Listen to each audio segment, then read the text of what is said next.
Lalu Daud pergi dari sana dan melarikan diri ke Gua Adulam. Ketika saudara-saudaranya dan seluruh keluarganya mendengar hal itu, pergilah mereka ke sana mendapatkan dia. Berhimpunlah juga kepadanya setiap orang yang dalam kesukaran, setiap orang yang dikejar-kejar tukang piutang, setiap orang yang sakit hati. Maka ia menjadi pemimpin mereka. Bersama-sama dengan dia ada kira-kira 400 orang. Dari sana Daud pergi ke Mispa di Moab dan berkata kepada raja negeri Moab, "Izinkanlah ayahku dan ibuku tinggal padamu, sampai aku tahu apa yang dilakukan Allah kepadaku." Lalu diantarkannyalah mereka kepada raja negeri Moab, dan mereka tinggal bersama dia selama Daud ada di kubu gunung. Tetapi Gad, nabi itu, berkata kepada Daud, "Janganlah tinggal di kubu gunung itu. Pergilah dan pulanglah ke tanah Yehuda."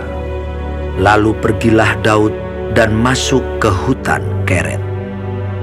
Hal itu terdengar oleh Saul, sebab Daud dan orang-orang yang bersama-sama dengan dia telah diketahui tempatnya. Adapun Saul ada di Gibea, sedang duduk di bawah pohon tamariska di bukit, dengan tombaknya di tangan, dan semua pegawainya berdiri di dekatnya.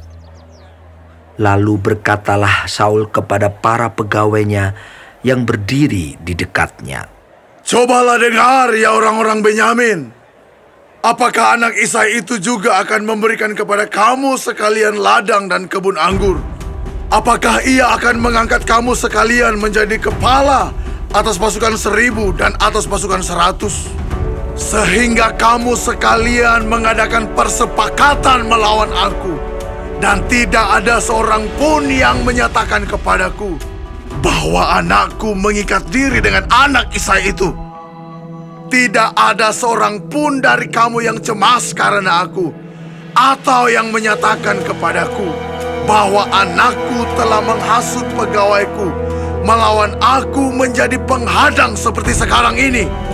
Lalu menjawablah Doeg orang Edom itu, yang berdiri dekat para pegawai Saul, katanya, "Telah kulihat bahwa anak Isai itu datang ke Nob kepada Ahimelek bin Ahitub. Ia menanyakan Tuhan bagi Daud dan memberikan bekal kepadanya. Juga pedang Goliat orang Filistin itu diberikannya kepadanya." Lalu raja menyuruh memanggil Ahimelek bin Ahitub, imam itu, bersama-sama dengan seluruh keluarganya, para imam yang di Nob, dan datanglah sekaliannya menghadap raja. Kata Saul, "Cobalah dengar, ya anak Ahitub." Jawabnya, "Ya, tuanku." Kemudian bertanyalah Saul kepadanya, "Mengapa kamu mengadakan persepakatan melawan aku? Engkau dengan anak Isai itu, dengan memberikan roti dan pedang kepadanya, menanyakan Allah baginya, sehingga ia bangkit melawan aku, menjadi penghadang seperti sekarang ini." Lalu Ahimelek menjawab raja, "Tetapi siapakah di antara segala pegawaimu yang dapat dipercaya seperti Daud? Apalagi ia menantu raja dan kepala para pengawalmu dan dihormati dalam rumahmu. Bukan ini pertama kali aku menanyakan Allah bagi dia. Sekali-kali tidak. Janganlah kiranya raja melontarkan tuduhan kepada hambamu ini, bahkan kepada seluruh keluargaku, sebab hambamu ini tidak tahu apa-apa tentang semuanya itu, baik tentang perkara kecil maupun perkara besar." Tetapi raja berkata, "Engkau mesti dibunuh, Ahimelek. Engkau dan seluruh keluargamu." Lalu raja memerintahkan kepada bentara yang berdiri di dekatnya, "Majulah dan bunuhlah para imam Tuhan itu, sebab mereka membantu Daud. Sebab walaupun mereka tahu bahwa ia melarikan diri, mereka tidak memberitahukan hal itu kepadaku. Tetapi para pegawai raja tidak mau mengangkat tangannya untuk memarang imam-imam Tuhan itu. Lalu berkatalah raja kepada Doeg, Majulah engkau dan paranglah para imam itu. Maka majulah Doeg, orang Edom itu, lalu memarang para imam itu. Ia membunuh pada hari itu 85 orang yang memakai baju efod dari kain lenan.